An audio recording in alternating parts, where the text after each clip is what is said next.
하나님의 말씀은 사무엘상 16장 7절입니다. 사무엘상 16장 7절.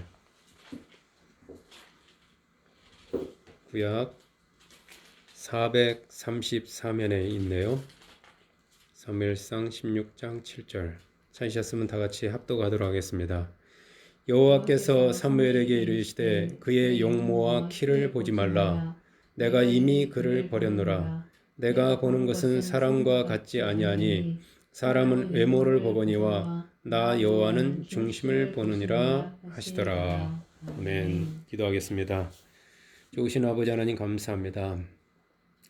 오늘도 주님의 깨끗한 보혈로 죄로 더러워진 우리의 속사람을, 우리의 영혼을, 또 우리의 양심을, 우리의 삶을 깨끗하게 해주시니 감사합니다. 이 시간에 우리를 보혈로 회복시켜 주시고 다시 한번 우리 영혼이 소생하게 해주시니 감사합니다. 저희들이 간구한 모든 기도 가운데 하나님 응답하여 주셔서 하나님께 영광이 될 수 있도록 주님 축복하시니 감사합니다. 이 시간에도 저희들이 하나님 말씀을 사모합니다. 기다립니다. 정말 저희들의 삶이 말씀 때문에 시냇가에 심은 나무처럼 마르지도 않고 또 그 잎사귀가 마르지 않고 그 열매가 없는 그런 가난한 삶이 아니라 영적으로 또 모든 범사에 부요하고 부족함이 없는 그런 삶이 되게 하여 주시옵소서. 이 시간도 성령 하나님께서 우리와 함께 해주시니 감사하며 예수님 이름으로 기도했습니다. 아멘. 자, 이 지난주에 제가 전해드린 또 선포했던 야베스의 복은 그 지역이 넓어지고 환란에서 벗어나서 근심이 없는 그런 삶이라고 했습니다. 이러한 야베스의 복이 우리의 복이 되기 위해서 우리는 먼저 이 야베스처럼 그 복을 간절히 사모해야 하고 또한 하나님께 그 복을 간절히 구해야 합니다. 우리가 원해야 사모하고 원해야 하나님이 주신다고 그랬었어요. 나아가서 우리의 마인드를, 우리의 그 생각을 착한 사마리아인의 마인드, 그 주님의 그 심보로 넓혀야 합니다. 우리가 기도하고 그 축복해야 될, 또 우리가 관심 가져야 될, 돌봐야 될 이웃의 범위를 원수까지 우리를 박해하는 그 원수까지 확장해야 합니다. 그러기 위해서 우리의 마음이 좁아지지 않도록 또 독해지지 않도록 어떤 복수와 보복으로 사람과 사람 사이를 이렇게 단절하지 않도록 그 눈에 보이는 그 환경이나 문제만을 바라보는 대신에 우리 안에 와 계시는 성령님을 바라보고 의지해야 합니다. 성령님은 우리의 그 좁아지고 눌려진 그 심보를 보수하시고 넓히기 위해서 오셨기 때문입니다. 또한 환란에서 벗어나서 근심이 없는 평안의 삶을 위해서 매 순간마다 우리에게 찾아오는 그 문제를 내가 끌어안고 고민하고 그 문제 때문에 내가 고통받는 대신에 우리의 평안과 또 보다 더 나은 삶을 위해서 대신 채찍과 징계를 받으신 우리 주님께, 내가 목자 삼은 그 주님께 그 나의 그 수많은 그 문제들을 담당하는 삶을 살아야 합니다. 그래서 항상 내 마음이 되게 평안하고 자유롭고 주님이 주시는 기쁨으로 넘치하지 세상에서 들어오는 그 어둠과 근심과 염려와 걱정으로 가득 차면은 복이 없어요. 우리가 인생을 이렇게 뭐랄까 도피해서 살라는 게 아니라 이 마음에 어두운 것이 그림자가 조금이라도 우리 마음을 지배하지 않도록 마귀가 우리 마음 한켠을 차지하지 못하도록 우리가 항상 이렇게 담당하라는 거죠. 오늘은 하나님이 보시는 것이라는 제목으로 본문을 가지고 제가 말씀을 전하겠습니다. 하나님이 보시는 것. 하나님은 여러분 사람을 통해서 일하십니다. 하나님 뭐 직접적으로 일하시는 경우도 성경을 보면은 많이 있지만 또 하나님은 많은 경우에 사람을 통해서 일하십니다. 나를 통해서 일하시고 우리 가정을 통해서 일하시죠. 그래서 하나님의 관심은 사람에게 있어요. 하나님은 사람을 보십니다. 이렇게. 그래서 하나님은 하나님의 뜻을 이루어질 그 사람을 찾아요. 하나님의 말씀을 먼저 선포하시고 그 말씀을 뭐 하나님은 잊지 아니하시고 그 사람을 이루니 모세를 통해서 하나님이 400년 전에 선포했던 말씀을 이루시고 또 요셉을 통해서 이루시고 이렇게 하나님의 그 역사는 그 축복의 통로로 쓸 하나님의 도구로 쓸 사람을 하나님이 이렇게 찾고 계세요. 그런데 하나님께서 사람을 보실 때 또 사람을 택하실 때 집중해서 보시는 것이 있어요.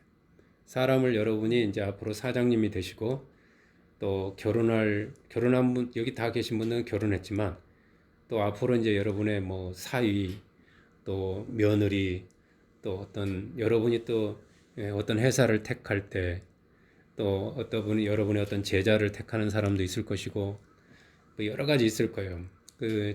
그럴 때 하나님인 무엇을 보시는가 여러분이 이렇게 보시면은 돼요. 사람을 보실 때 집중해서 보시는 것이죠.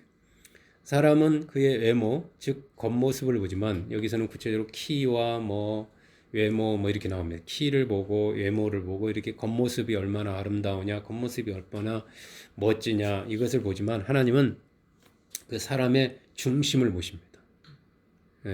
여기 사람 볼 줄 알아야 된다 이렇게 하잖아요. 보이지 않는 그 사람의 우리의 속사람, 심보, 그 심보, 그 심보가 어떻게 댕겼나, 어떻게 자라왔는가, 그 심보, 그 환경, 자라온 환경 속에서 그의 심보는 어떤 심보, 옹졸한가, 좁은가, 깨끗한가, 넓은가, 가능성이 있는가, 즉 그걸 인격이라고 그래요. 격이 있는가, 인격을 보신단 말이에요. 인격. 즉 우리 속에 무엇이 들어있나 이렇게 들여다보십니다. 우리의 중심을 보시고 그 사람을 어디에 쓰실지 아니면 쓸지 마실지 복을 주실지 마실지를 판단하십니다. 지금 하나님은 왕감, 왕의 제목을 찾고 있거든요. 따라서 우리는 항상 말씀의 거울로 우리의 중심을 우리가 살펴보아야 돼요. 매일 사람에게 우리가 잘 보이기 위해서 수염을 깎고 메이크업을 하면서 이렇게 겉사람을 우리가 날마다 메이크업하고 단장하듯이 우리의 속사람을 보시는 하나님 앞에서 날마다 말씀으로 우리의 중심 역시 메이크업해야 됩니다. 저도 아까 여러분 앞에 오기 전에 이렇게 제 수염을 이렇게 좀 봤더니 면도기로 했더니 면도기 이런 데가 많이 남아 있어요. 그래서 제가 면도기 2개 쓰거든요. 이렇게 날로 이렇게 돼 있는 걸로. 수염이 이렇게 안 보이는 곳까지 이렇게 만져보니까 거칠거칠하면은 다듬잖아요. 그렇듯이 우리 안에도 우리도 모르게 이렇게 자라 있는 것들이 있어요. 염려가 자라 있다든가 잡초처럼. 그럴 때마다 우리가 거울을 보면서 이 단장하잖아요. 그렇듯이 우리의 속사람도 그렇게 말씀의 거울을 보면서 단장해야 될 필요가 있어요. 하나님으로부터 이스라엘 최초의 왕으로 선택된 이 사울 왕이 하나님의 기대와는 다르게 정말 좋은 왕이 되기를 원했는데 실족했어요. 떨어졌습니다. 그래서 하나님으로부터 버림받고 말았어요. 왜 그랬을까요? 그의 중심에서 하나님의 말씀을 버렸기 때문에 그래요. 다시 말하면 하나님의 말씀이 그의 거울인데 그 거울을 보면서 자기의 속사람을 단장하고 메이크업하는 것을 그가 게을리했고 소홀히 했던 거예요. 정확히는 하나님 말씀에 대한 그는 순종 대신에 거역하는 쪽을 버렸어요. 하나님 말씀을 버린 것보다 버렸다는 말은 하나님 말씀을 순종하는 대신에 즉 자기의 좋은 거는 받아들이고 자기가 좀 이렇게 현실 상황이나 환경에서 손해 본다든가 벅찬 거는 무시해 버리는 그런 취사 선택을 하기 시작했다는 말이죠.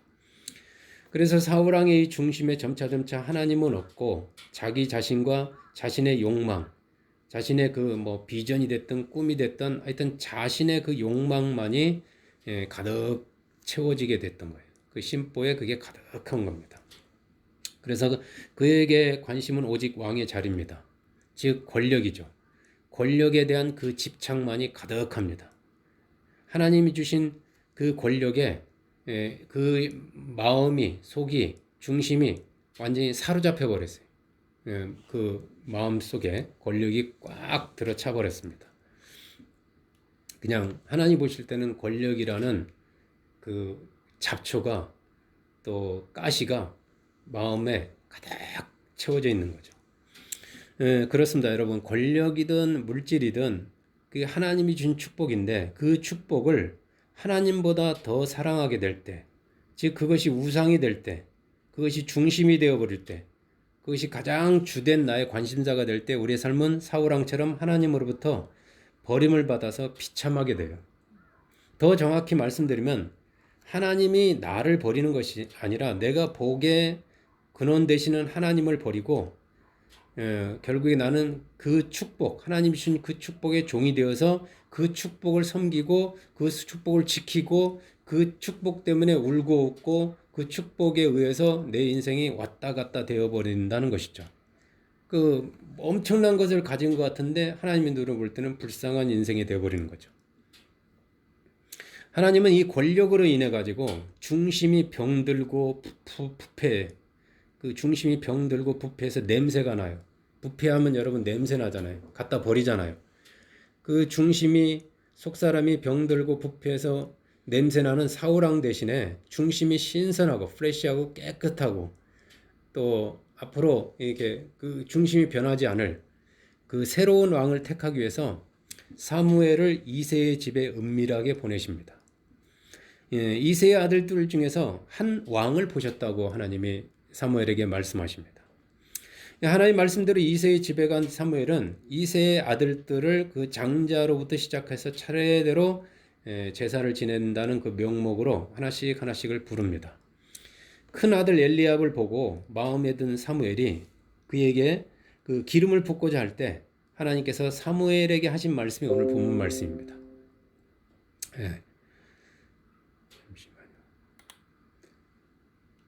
내가 보는 것은 사람과 같지 아니하니, 그 말을 다시 말하면 너와 같지 않다 이 말이야. 사무엘이라도 너와 같지 않다. 나는 네가 보는 그 기준하고 내가 보는 기준은 다르다. 사람은 외모를 보고 그를 판단하고 그를 선택하지만 나 여호와는 중심을 보느니라. 사무엘에게 이렇게 먼저 사무엘을 가르치죠. 그렇다면 하나님은 사람의 중심에 무엇을 보실까요? 이미 사울왕을 통해서 말씀하셨다시피 하나님은 그 중심에 하나님의 말씀이 있는가 아니면 사람의 생각으로 가득 차 있는가를 보십니다. 하나님의 말씀대로 그가 살 의향이 있는가, 말씀을 따라갈 의향이 있는가 없는가를 보십니다. 다시 말하면 그 사람의 중심이 자기 자신이 되어서 부패해 있는가, 어떤 회개할 가능성이 있는가, 변할 가능성이 있는가, 아니면 하나님이 중심이 되어서 싱싱한가, 도저히 가망이 없는가, 싱싱한가, 이거를 보십시오. 여러분 중심은 싱싱한가 한번 보십시오. 저 사람은 참 변함이 없어. 하나님 앞에서 어린아이 같아. 항상 어린아이처럼 하나님 앞에 그 말씀을 즐거워하고 말씀에 기뻐해. 뭐 이런 사람인가. 아니면 막 이렇게 뭘로 때 같아가지고 냄새나고 부패한가. 여러분도 영이 살아있으면 느낄 수 있어요. 이 사람 가까이 하고 싶다. 참 가까이에는 뭔가 좀 계산적이고 뭔가 좀 냄새 난다. 이렇게 느낄 수가 있어요. 우리의 삶에 누가 중심인가는 굉장히 중요합니다. 내가 중심이 되어 사람과 세상을 바라볼 때 그 대상은, 우리가 바라보는 대상은 나보다 크기도 하고 작기도 합니다.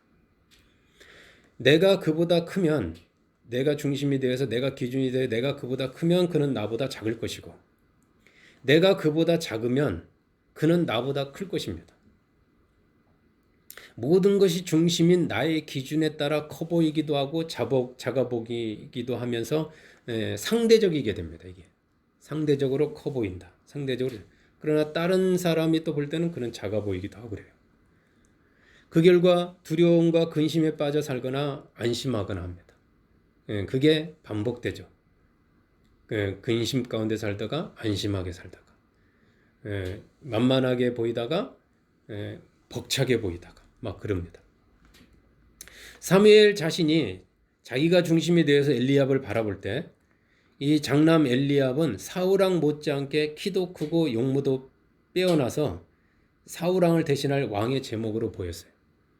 우리가 뭐 사익감을 골 때도 아버지와 어머니의 생각이 다른 것과 같아요. 사울의 눈에는 사울왕 못지않게 아주 키도 크고 용모도 빼어나서 이 사람이 왕이 되면은 좋겠다 하는 그런 세상, 그렇게 보였던 거예요. 그런 사무엘에게 하나님은 그 중심을 사무엘 자신이 아닌 하나님으로 바꿔 바라보게 했어요.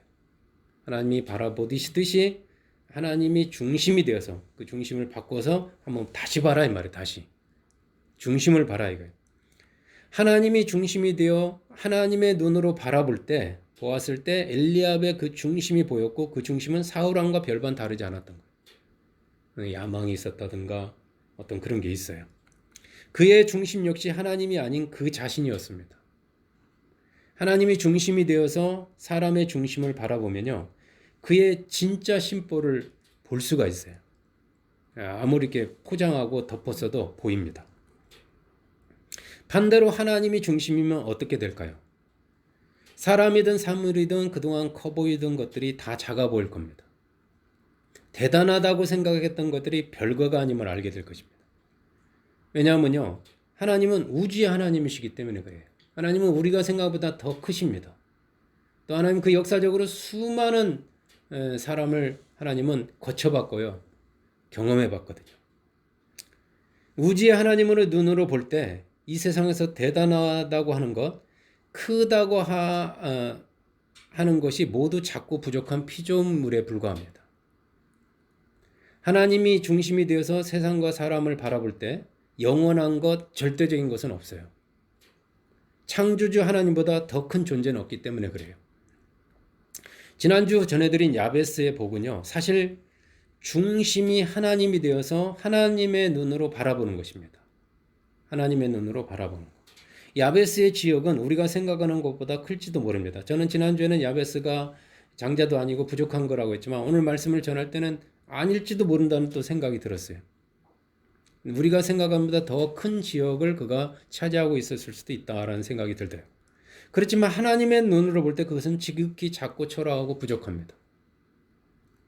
하나님이 중심인 야베스, 내가 중심이었던 야베스가 아니라 하나님이 중심인 야베스는 다른 사람들과 달리 하나님이 보시기에 더 넓은 지역, 남들이 보지 못하는 지역을 바라볼 수 있었을 거예요. 남들이 바라보지 못하는 것을 보는 사람. 하나님의 눈으로 보면 보이지 않는 게 보인다 이 말이죠. 야베스의 복은 세상과 사람을 하나님의 관점에서 넓게 바라보는 것입니다. 더 넓게. 아버스가 구한 건 어떻게 보면 넓은 지역이 아니라 하나님처럼 넓은 눈을 달라고 하는, 그 솔로몬의 복은 귀였다면 야베스의 복은 눈이라고 할 수가 있어요. 하나님이 중심이 되어서 세상과 사람을 바라볼 때 세상의 중심은 예루살렘도 유대도 아닙니다. 율법이 중심이 되어서 내가 중심에서 볼 때 예루살렘이 중심이고 유대가 중심일 수가 있지만 하나님 볼 때는 거기가 중심이 아니에요. 사마리아를 포함해서 세상 전부가 하나님의 눈으로 볼 때는 구원받아야 될 죄인들과 죄인들이 사는 세상일 뿐입니다. 땅 끝까지. 하나님은 땅 끝까지 보아요. 우리는 여기만 보지만 하나님은 넓게 본단 말이에요. 여러분 이사야서 40장 15절 말씀 보시겠습니다. 이사야서 40장 15절. 40장 15절. 이사야 40장 15절.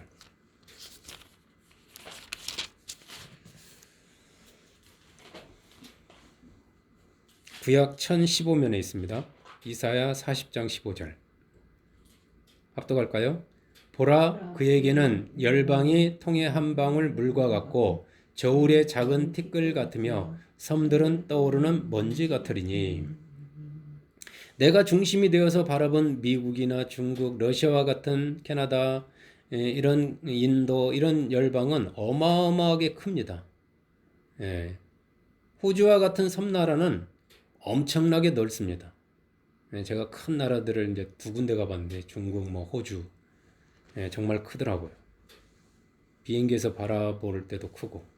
그렇지만 하나님이 중심이 되어서 이 열방을 바라보게 되면요.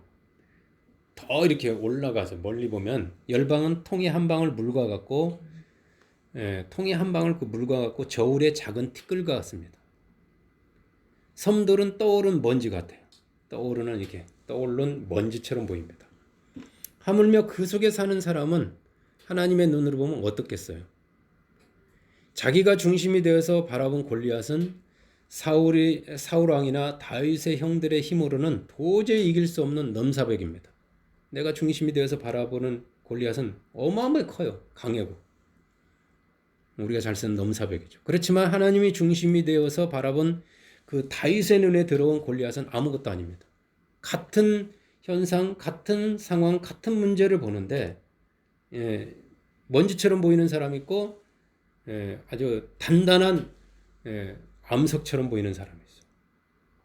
다윗이 어릴 때 막대기로 죽인 힘셀 뿐이에요. 힘센 사자나 곰과 다를 바가 없습니다. 힘만 셀 뿐이지 지혜도 명철도 없는 곰이나 사자나 별반 다를 게 없어요. 내가 중심이 되어서 바라보면 나보다 크고 강해서 도저히 빈틈이 없어 보이지만 하나님이 중심이 되어서 바라보면 약점이 너무 많습니다. 얼마든지 이길 수 있습니다. 하나님의 눈으로 보면 부족한 것 투성이에요.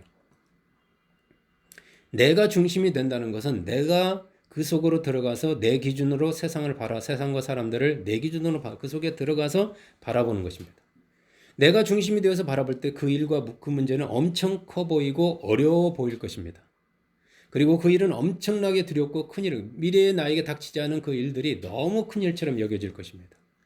그렇지만 하나님이 중심이 되어서 바라볼 때 그 일과 그 문제는 통의 한 방울 물과 같고 물처럼 작고 떠오른 먼지같이 가벼워 보일 겁니다. 이런 차이가 저는 이게 착시현상이라고도 할 수 있고 이런 차이가 있더라고요. 제가 보니까. 내가 중심이 되어서 세월을 바라보면요. 하루가 천년같이 길 것입니다. 인생이 이렇게 복잡하고 길고 어려운지 모를 거예요. 그렇지만 하나님이 중심이 되어서 세월을 바라보면 천년이 하루와 같고요. 사람의 일생은 잠깐 보이다가 사라지는 안개와 같습니다. 하나님의 눈으로 보면 인생이라는 게 잠깐 보이다가 사라지는 안개와 같아요. 그의 부귀와 영화도 잠깐 보이는 저 피었다가 지는 꽃과 별 다를 게 없어요. 잠깐 확 피었다가 언제 사라지는지 몰라요. 하나님이 중심이 되어 본다는 것은 그 세계에서 빠져나와서 하나님의 입장에서 바라보는 것을 의미합니다. 하나님의 입장에서 그 문제를 해석하는 것을 의미해요. 내가 내 입장에서 해석하는 게 아니라 하나님의 입장에 대해서 그 문제, 그 일을 어떻게 해석하고 어떻게 받아들이고 어떻게 볼 것이냐를 의미합니다. 하나님의 중심에서 바라보면 악인이 의인이 될 수가 있어요. 우리 저 악인이다. 삭개오. 저런 악인, 저 죄인 이렇게 하는데 하나님의 눈에서 보면 그 악인이 의인이 될 수가 있고 오히려 우리가 의인이라고 했는데 악인이 될 수가 있어요. 정말 모든 것이 전혀 다르게 보이게 됩니다. 이게 다르게 보여야 여러분 그렇게 세상이 다르게 보여야 그게 진짜예요. 근데 예수를 믿든 하나님을 믿든 세상을 바라보는 게 똑같다. 이 사람은 문제가 있어요. 이 사람은 아직 안 바뀐 겁니다, 이게. 자, 마태복음 16장 13절로 17절 말씀 보시겠습니다. 마태복음 16장 13절부터 17절이요. 마태복음 16장 13절부터 17절. 16장 13절부터 17절입니다. 찾으셨죠? 합독합니다. 예수께서 빌립보 가이사랴 지방에 이르러 제자들에게 물어 이르시되 사람들이 인자를 누구라 하느냐 이르되 더러는 세례 요한 더러는 엘리야 어떤 이는 에레미야나 선지자 중에 하나라 하나이다. 이르시되 너희는 나를 누구라 하느냐 시몬 베드로가 대답하여 이르되 주는 그리스도시요 살아계신 하나님의 아들이시니이다. 예수께서 대답하여 이르시되 바요나 시몬아 내가 복이 있도다. 이를 내게 알게 한 이는 혈육이 아니요 하늘에 계신 내 아버지시니라. 예수님께서 제자들에게 묻습니다. 사람들이 인자를 예수님을 누구라고 하느냐. 다시 말하면 사람들의 관점에서 예수님은 누구냐입니다. 사람들의 관점에서 볼 때, 내 그 사람이 중심이 되어서 볼 때 예수님은 누구냐 이 말이에요. 제자들이 대답합니다. 더러는 세례요한, 더러는 엘리야, 어떤 이어는 에레미야나 선지자 중에 하나라고 합니다. 각자의 기준에 따라서 다양하게 보여요. 예수님의 질문은 사람들의 중심을 묻고 있는 거예요. 사람들의 중심이 어디에 있느냐. 예수님 제자들에게 묻는 겁니다. 사람들은 자기가 중심이 되어서 예수님의 겉모습을 바라볼 뿐입니다. 일부를 코끼리 다리만 만지고서 이게 코끼리다고 말하는 겁니다. 코끼리 꼬리를 만지고 코끼리 코를 만지고 이게 코끼리다라고 말하는 것뿐입니다. 불신자가 자기가 중심이 되어서 예수님을 바라볼 때 그 예수님은 죄인이거나 사기꾼이거나 귀신 들린 자입니다. 실질적으로 그랬어요. 그 당시 예수님 평가할 때 헷갈렸습니다. 저가 귀신 들려서 귀신을 쫓아낸다 라고 하는 사람들, 뭐 이렇게 다양한 평가가 있습니다. 좀 더 우호적인, 예수님에 대해서 우호적인 관점으로 보더라도 예수님은 선지자 중에 한 명일 뿐입니다.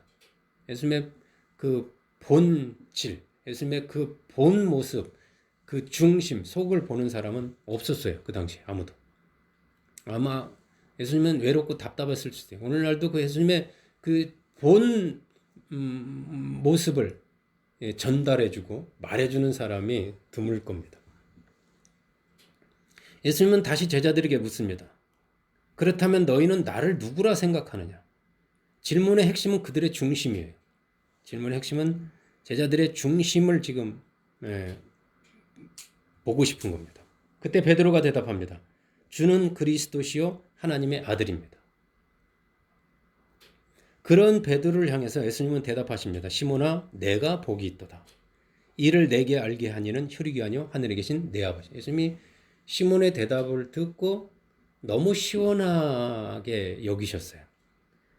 혈육, 즉 내가 중심이 되어서 예수님을 바라보면 인간적인 예수님, 일부분의 예수님만 보입니다. 예수님이 누구인지 제대로 보려면요, 하나님이 중심이 되어서 바라볼 때입니다. 하나님만이 예수님을 정확하게 바라보는 거예요. 정확하게 알 수 있습니다. 하나님이 중심이 되어서 예수님을 바라본 베드로는 예수님이 그리스도요 하나님의 아들이라고 정확하게 대답합니다. 물론 베드로가 생각한 또 그리스도는 또 조금 달라요. 같은 그리스도라도 베드로가 생각했던 기대했던 그리스도 메시아과는 나중에 베드로의 그 행동이나 베드로의 모습, 또 예수님 앞에서 보여준 행동, 예수님 십자가 질린다고 했을 때 보여준 행동들을 보면, 말을 보면 좀 다르다는 걸 알 수가 있어요. 아무튼 간에 그래도 그리스도요 하나님의 아들이라고 정확하게 대답합니다.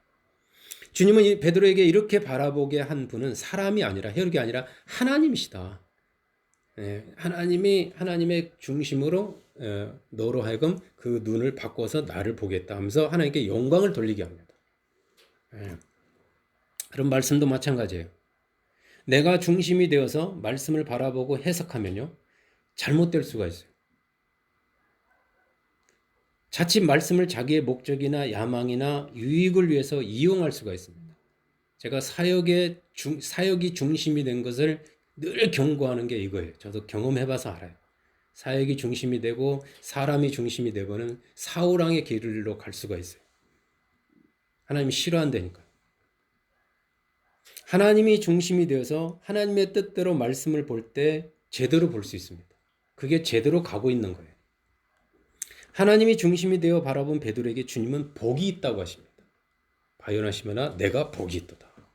사람이든 세상이든 말씀이든 내가 중심이 되어 바라보는 것에서 하나님이 중심이 되어 바라보는 것이 복입니다. 그래서 제가 야베스의 복이 하나님이 중심이 되어서 바라보는 것, 이렇게 말씀드리는 거예요. 자, 마태복음 7장 21절 말씀 보시겠습니다.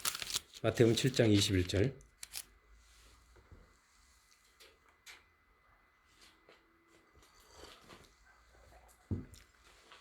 7장 21절. 찾으셨으면 합독합니다. 나더러 주여 주여 하는 자마다 다 천국에 들어갈 것이 아니요 다만 하늘에 계신 내 아버지의 뜻대로 행하는 자라야 들어가리라. 아멘.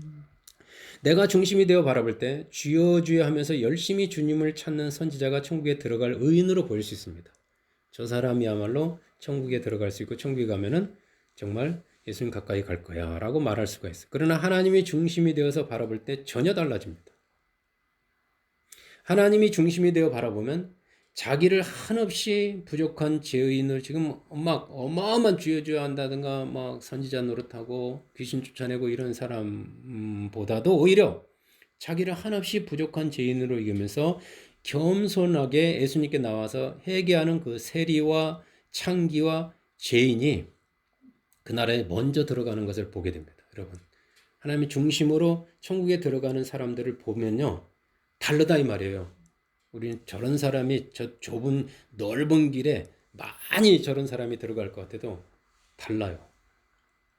부엌에서 주님을 위해서 열심히 음식을 준비하는 분주한 왔다 갔다 하면서 막 바쁜 분주한 마르다보다 주님 발 앞에서 조용히 앉아서 아무것도 안 하는 것처럼 아무나 하는 것처럼 보이면서 말씀을 경청하는 마리아가 더 복이 있다니까요. 이처럼 누가 그 중심인가에 따라서 마르다가 잘못됐다는 게 아닙니다. 마르다의 중심은 지금 바뀌어버렸어요. 주님이 아니라 주님의 일입니다.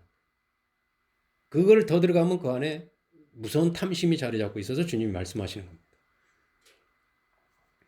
이처럼 누가 그 중심인가에 따라서 그의 운명, 그에 대한 평가는 달라지기 때문에 정말 이 중심은 중요한 문제예요. 마태복음 9장 24절 말씀 보시겠습니다. 마태복음 9장 24절 합독할까요? 이르시되 9장 24절 물러가라 이 소녀가 죽은 것이 아니라 잔다 하시니 그들이 비웃더라. 죽음도 마찬가지예요. 자기가 중심이 되어서 죽음을 바라볼 때 죽음은 슬픈 것이고 끝입니다. 그렇지만 하나님이 중심이 되어서 하나님의 눈으로 죽음을 바라볼 때 죽음은 끝이 아니라 잠시 자는 거예요. 이 소녀가 죽은 것이 아니라 잔다. 주님의 하나님 중심이 되어서 바라본 그 소녀, 죽은 소녀는 죽은 것이 아니에 자는 겁니다. 자기 자녀가 잔다고 해서 우리 아들 자네 하면서 통곡하며 슬퍼하는 부모가 없잖아요. 왜냐하면 다음날 일어날 것을 믿기 때문에 그렇잖아요. 마찬가지입니다. 우리가 주님 안에서 죽었다고 해서 울며 불며 슬퍼할 이유가 없어요. 사실은. 천국에서 다시 깨어나서 다시 만날 것이기 때문에 그렇습니다. 언젠가 다시 보는 거죠. 이 잠시 이별이죠. 하나님이 중심이 되어서 죽음을 바라볼 때 죽음은 저주가 아니라 천국에 들어가는 축복입니다. 100세 시대를 맞아서 오래 사는 것이 복이라고 합니다. 지금 100세 시대를 어떻게 살아야 되는가가 이제 문제가 되고 있어요. 그러나 하나님이 중심이 되어서 인생을 바라보면요. 오래 사는 것이 복이 아니라 어떻게 사는 것, 어떻게 살 것이냐. 즉 행복이 우리 인생의 복의 유무를 결정합니다. 어떻게 살아야 행복한가. 하나님의 관점에서 봐야 돼요. 오래 사는 주님은요. 이 땅에서 알고 보면 주님은 33년을 사셨어요. 아담이 900살까지 살았다는데 주님은 첫사람 아담은 900살까지 넘게 살았는데 둘째 사람 하나님의 아들 예수님은 이 땅에 33년을 사셨어요. 그것도 실제 공적으로 활동한 시간은 3년밖에 안 됩니다. 공적으로 목사 생활을 한 게 말씀 전하고 사역한 게 3년밖에 안 돼요. 나머지는 30년은 그냥 가정 사역을 하셨어요. 여러분 오래 사는 것이 중요한 것이 아니라 그 사는 동안에 얼마 동안을 주님이 중심이 되어 살았느냐가 중요합니다. 무엇을 하느냐가 중요하지 않아요. 얼마 동안 살았느냐 이게 중요하지 않아요. 사실은. 자 마태복음 15장 14절 말씀 보시겠습니다. 마태복음 15장 14절 마태복음 15장 14절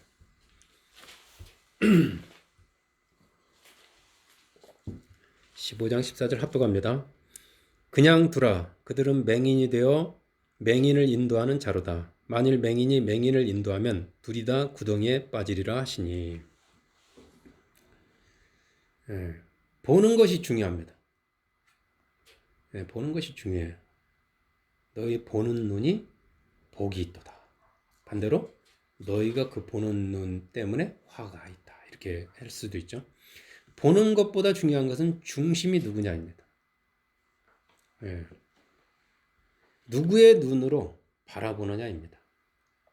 이제 우리의 그 중심을 바꿔야 할 때, 나에게서 하나님께로, 율법에서 예수님께로 바꿔야 합니다.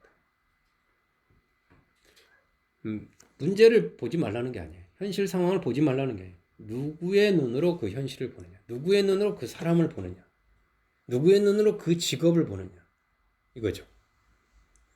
예수님이 중심이 되지 않고 성경을 가르치는 바리새인들을 향해서 예수님은 맹인이라고 했어요.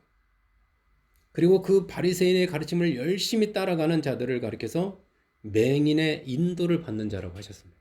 그곳에 가서 등록을 하고 비싼 수업료를 지으면서 그 율법을 배우고 그 철학을 배우고 그런 사람을 가리켜서 그들의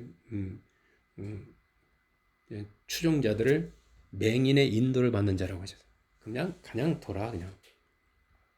그러면서 그 둘이 다 구덩이에 빠질 것이라고 경고하십니다. 실족할 거라. 언제 구덩이에 빠질 것이다. 여러분은 여러분이 중심이 되어서 세상을 바라보는 맹인입니까? 누가 맹인이고 누가 소경이고 누가 눈뜬 자냐? 예수님 기준이 달라요. 예수님이 중심이 되어서 세상과 사람을 바라보는 정말 눈뜬 자입니까? 이제 제가 말씀을 맺습니다. 우리는 태어날 때부터 매사 내가 중심이 되어서 세상과 사람, 심지어 자기 자신까지 바라보는 데 익숙합니다. 자기 자신조차도 자기가 중심이 되어서 자기 기준으로 이렇게 자기를 평가하고 자기를 바라보는데 너무 익숙해요. 자기를 싫어하는 사람, 자기를 굉장히 괜찮다고 생각하는 사람, 또 배우자로부터 평가를 받습니다. 넌 이런 게 잘못됐어. 막 이런 식으로 평가합니다. 우리는 그 자기의 그 기준에 대해서 조금도 의심하지 않습니다. 아주 맹신에 가까운 확신을 가지고 거침없이 말을 합니다. 지적하고요. 그 결과 거의 모든 것들이 왜곡되어 있어요. 하나님 눈에 볼 때 삐뚤어져 있고 정말 자기의 그 눈 속에 들보가 있는데 그 들보를 빼지 않고 상대방을 바라보는 겁니다. 그 가시만 보여요. 주님이 그랬잖아요. 그 들보를 먼저 빼고 보아야 밝게 보일 거다 그러잖아요. 그렇기 때문에 우리는 지극히 작은 자가 지극히 큰 자로 보이고요. 지극히 큰 자가 지극히 작은 자로 보입니다.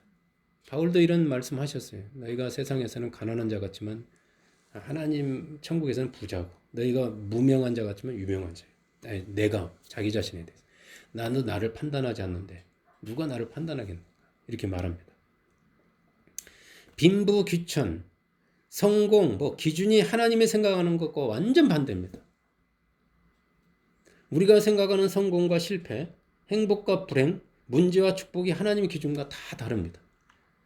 지난주 그 연세대 철학과 명예교수인 그 김영석 교수님의 인터뷰를 제가 보았어요. 그분이 그 102세더라고요.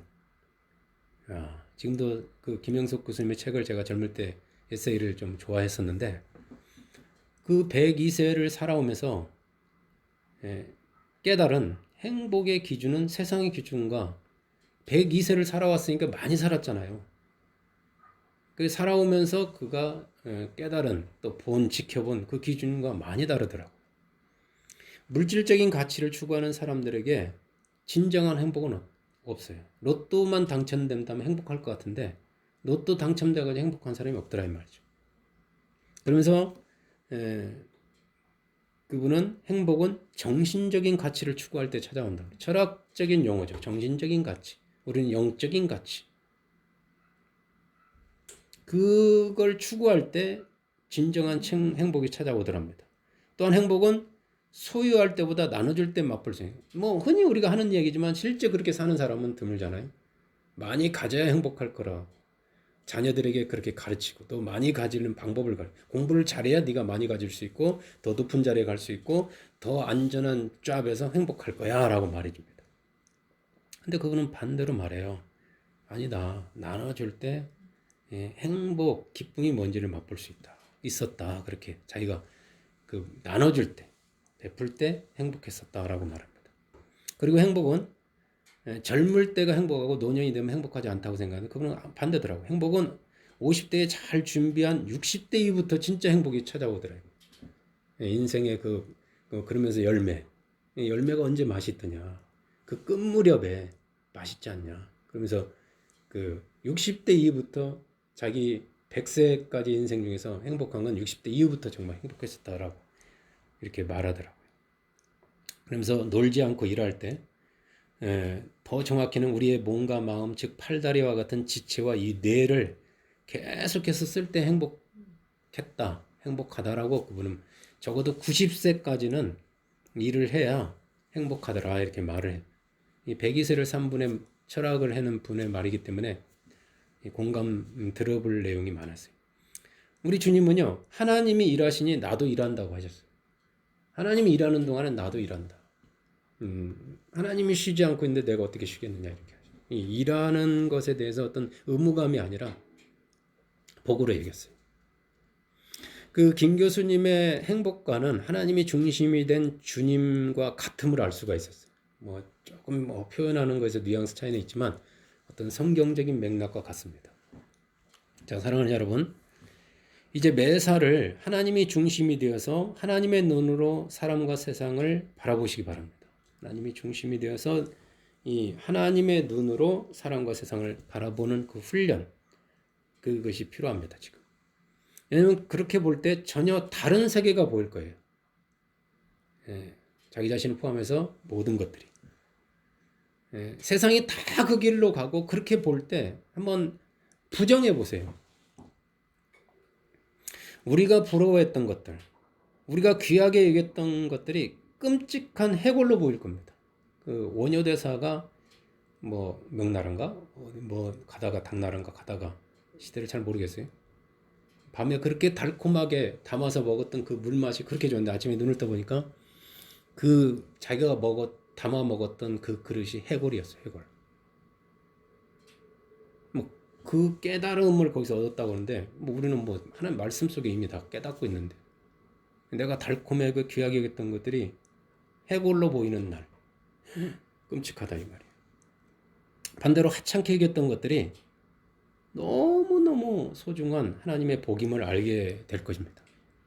요즘 일상의 행복 이렇게 얘기하는데 잊어버린 우리 일상, 그것이 얼마나 복인지. 감옥에 갔다 온 사람들은 그 가족하고의 한 끼 식사가 그렇게 그립고 행복이었다는 걸 감옥에 갔다 온 사람들은 말하잖아요. 그들이 철학자고 그들이 깨달은 사람일 수도 있어요. 우리가 하나님이 중심이 되어서 이렇게 세상과 사람을 바라보면요, 겁쟁이였던 우리가 엄청 담대해질 겁니다. 무언가에 얽매여 종처럼 살던 우리가 엄청나게 자유하게 될 겁니다. 여러분, 자유한 만큼 능력 있는 거예요. 자유한 만큼 지경이 넓어지는 겁니다. 여러분의 생각하는 복, 행복이 전혀 다른 곳에 다르게 보일 겁니다. 바라거니는 하나님이 중심이 되어서 세상과 사람을 바라보심으로써 전혀 생각지도 않은 곳에 숨겨져 있는, 그래요, 감추어져 있는 놀라운 그 하나님의 그 복을 발견하시고 마치 밭에 감추인 보화를 발견한 사람 기뻐하시고 그걸 누리시기를 주님의 이름으로 제가 축복합니다.